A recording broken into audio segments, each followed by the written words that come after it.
కుమార్ కస్తూరి arts Ravikumar జీవన వేదం.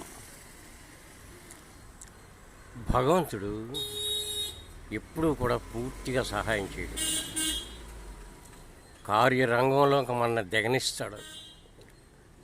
గీల గీల గీల గీల పుట్టుకుని మూలగడం తేలడం ఆ కార్యక్రమాల్లో ఉంటాం, అలిసిపోతూ ఉంటాం.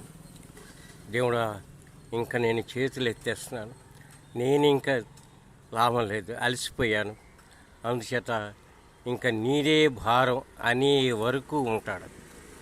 అప్పుడు తన సహాయాన్ని అందిస్తాడు. అప్పుడు చెయ్యని తీసి ఆ మహాసముద్రంలోంచో ఆ గోతులోంచో బయటకు తీసుకొస్తాడు.